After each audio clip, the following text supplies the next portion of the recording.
da savana africana. Leão, elefante, leopardo, rinoceronte. Hoje o tema que eu escolhi para falar é de Vamos lá, então. Eu sou o Matheus, sou R2 tá do Ensino de Emergência. Oi gente, meu nome é Danilo, sou R3 do Einstein. Hoje eu vim falar de CIPRIC, Consciência Induzida na PCR. São 5 letras, muitas consoantes, uma vogal e um sentimento. Que merda é essa? Do que se trata? Pode passar. CIPRIC, eu trouxe um vídeo pra gente exemplificar que eu acho que é mais fácil para todo mundo. Basicamente, se o vídeo permitir, é uma ressuscitação em que o paciente tem algum movimento neurológico, seja de abertura ocular. Aqui, por exemplo, o paciente lateraliza a cabeça. Ele mantém alguns movimentos, e isso pode acontecer movimentos de membros superiores, inferiores, abertura ocular, gasping. E isso é independente do movimento de compressão torácica por si só. Isso não é uma reverberação do movimento. Pode passar.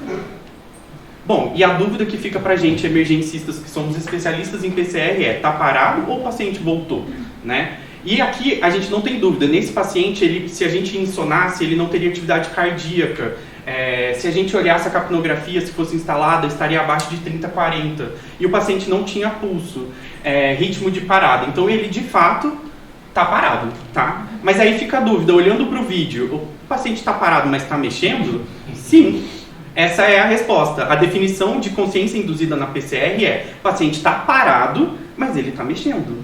E isso é muito estranho. Bom, por que isso acontece? A consciência induzida na PCR ela é um fenômeno que acontece porque a gente difundiu nos últimos anos a RCP de alta qualidade. Com a RCP de alta qualidade, e seguindo aqui a música da Beyoncé, a gente consegue chegar no débito cardíaco de até 30% do que o paciente apresentava antes da PCR. 30% do débito cardíaco. E esse débito cardíaco é responsável por gerar pressão de perfusão cerebral e oxigenação cerebral. O cérebro, com mínima oxigenação, mínima perfusão, ele consegue gerar resposta neurológica intra-PCR. E para quem estava com dúvida, essa é uma aula inclusiva, então eu trouxe da onde veio a recomendação da área. Bom, quando que isso acontece? Gente, é um fenômeno raro. Se a gente juntar toda a sala aqui de futuros emergencistas e emergencistas formados, muitos nunca vão ter visto um fenômeno como esse. É menos de 1% das PCRs. E isso acontece quando? A gente tem que juntar uma gama de fatores. O paciente tem que ter uma PCR intra-hospitalar ou extra-hospitalar presenciada. Isso geralmente acontece no início da ressuscitação e não no final da ressuscitação. Geralmente está associado com o uso de dispositivos mecânicos, como autopulse ou Lucas, e com ritmos chocáveis, FV e TV. Pode passar? Se a gente juntasse todos aqueles fatores, muitos de nós ainda teriam presenciado, mas isso não é uma realidade, é um fenômeno muito raro. Por quê? Porque tem uns fatores que são intrínsecos do próprio paciente, como a idade, pacientes mais jovens, pacientes que são do sexo masculino têm maior chance, levando em consideração também a autorregulação cerebral, limiar isquêmico que o paciente tolera e comorbidades cardiovasculares. Quanto menos comorbidades, melhor.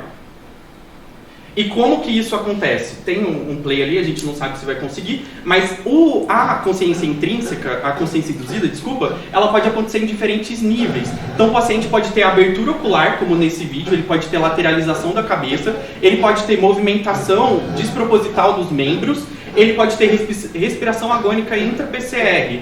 E ela é esgotável, ela é dependente das nossas compressões. Quando eu paro de comprimir o paciente, paro de exercer compressão torácica, essa resposta se esgota, porque o débito cardíaco que eu produzia, ele agora não existe mais. Então o cérebro não tem condições de gerar alguma resposta intra-PCR, mesmo com o paciente parado. Bom, e prognóstico? Esses pacientes têm um melhor prognóstico? Sim. Esses pacientes, pelos estudos atuais, eles voltam mais, eles têm um ROSC maior do que os pacientes que não têm consciência induzida. E eles voltam mais pela própria consciência induzida, ou eles voltam mais porque a gente tende a reanimar mais esses pacientes, reanimar por um longo período de tempo? Isso a gente ainda não sabe. E a gente também não sabe qual que é o desfecho neurológico desses pacientes. Eles voltam mais, mas será que eles voltam melhor do ponto de vista neurológico? Isso a gente ainda não respondeu.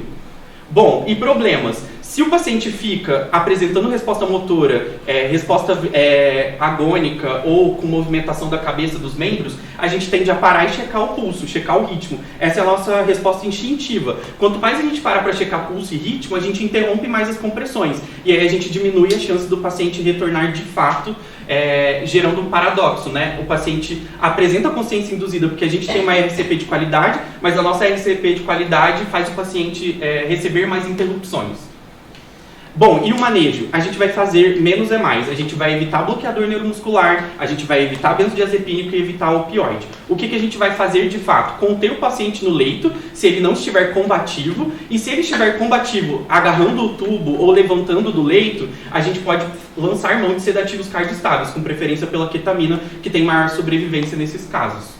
Concluindo, é um fenômeno raro, mas nós emergencistas a gente tem que estar habituado, é cada vez mais comum. A gente tem que reconhecer rápido e educar a nossa equipe. Enfermeiros, técnicos, fisioterapeutas também precisam conhecer. Ela pode se desencadear em níveis, então a gente pode ter desde abertura ocular até movimentação agressiva do paciente.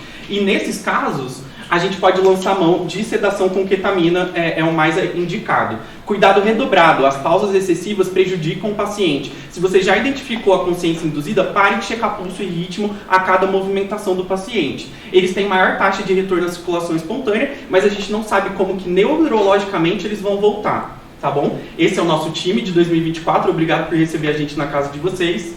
E esse é o fim da minha